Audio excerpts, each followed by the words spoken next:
নমস্কার, আমি আশিস কণা কণাস ফুড ডায়েরি থেকে বলছি। আজকে আমি করে দেখাবো নবরত্ন। তার জন্য একটা ভাজা মশলা করে নেব। এই ভাজা মশলাটা করতে লাগছে শুকনো লঙ্কা, শুকনো লঙ্কাটা একটু ভেজে নেব। দারচিনি, সামান্য জয়িত্রী নিয়েছি এক টুকরো, 3টে সবুজ এলাচ, চামচের মতো গোটা ধনে, এটা আর 1 চামচের মতো গোটা জিরে। এবার এগুলোকে সব হালকা করে আমি একটু ড্রাই রোস্ট করে নেবো। মশলাটা করে দেখেছিলাম, সেটা এবার আমি এই নবরত্ন করার জন্য আমি নিয়েছি 250 গ্রামের মতো পনির, কিছুটা ডুমো করে কেটে রাখা আলু, সামান্য মটরশুঁটি, সামান্য গাজর ও একটা কপি হাফ আমি নিয়েছি, ক্যাপসিকাম সামান্য, আর টমেটো, হাফ কাপের মতো টক দই।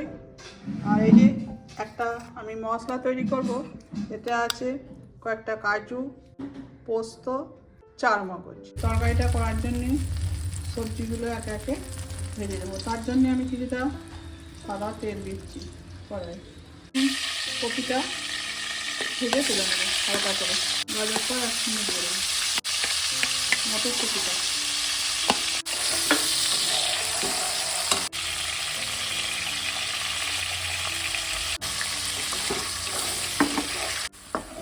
তুলে নেব, আলুগুলোকে ভেজে নেব।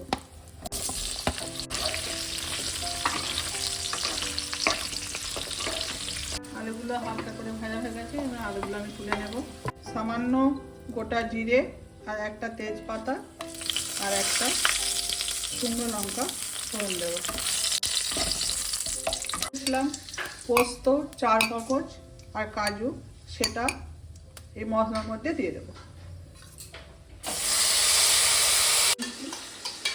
তার মধ্যে দিয়ে দেবো।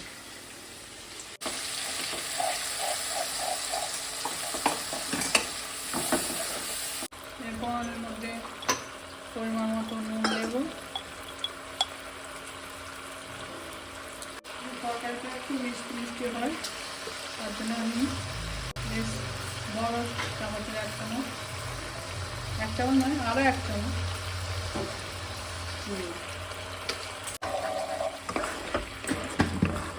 তখন আমি যে ভাজা মশলাটা তৈরি করে রেখেছিলাম, সেটা এর মধ্যে দিয়ে দেবো। দেখুন, এবার ভালোভাবে ভেজে নিতে হবে মশলাটার সঙ্গে।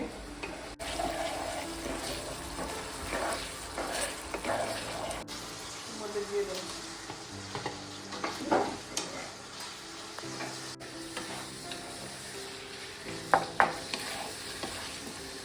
এটাও দিয়ে দেবো।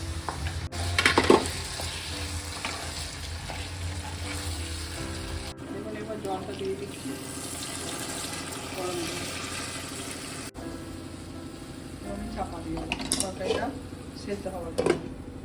এবার আমি পনিরটাকে ভেজে নেবো। তার জন্যে কড়াই কিছুটা সর্ষের তেল দেবো, একটু নুন মেখে নেব। এবার আমি আস্তে আস্তে পনিরটা মধ্যে দিয়ে দেবো।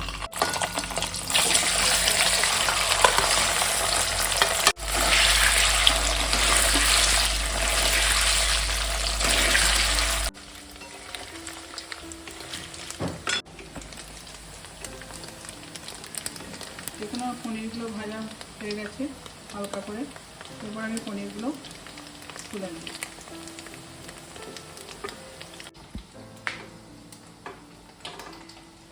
লাল লাল করে ভেজেছি।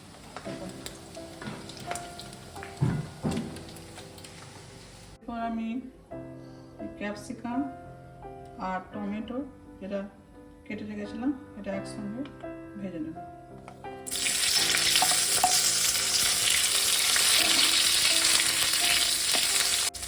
লবণ দেব।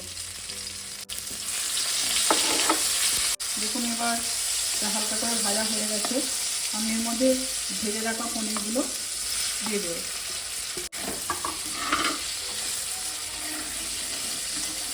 এরপর এই তরকারির মধ্যে ভাজা পনির, ক্যাপসিকাম আর টমেটো মিশিয়ে দেবো।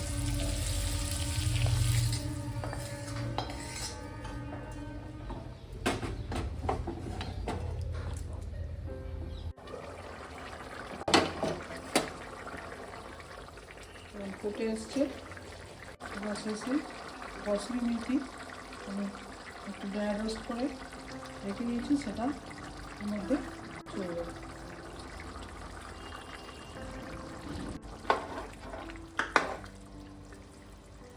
আর 1 চামচ ঘি,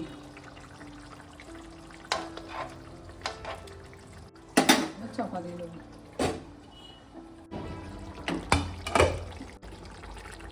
দেখুন আমার নবরত্ন তৈরি হয়ে গেছে। বাড়িতে আপনারা একবার বানিয়ে দেখবেন। দেখুন আমার নবরত্ন তৈরি হয়ে গেছে, বাড়িতে আপনারা একবার বানিয়ে দেখবেন। আশা করি আপনাদের ভালো লাগবে। কেমন লাগলো কমেন্ট করে জানাবেন। ভালো লাগলে সবাই লাইক, শেয়ার, সাবস্ক্রাইব করে দেবেন। নমস্কার।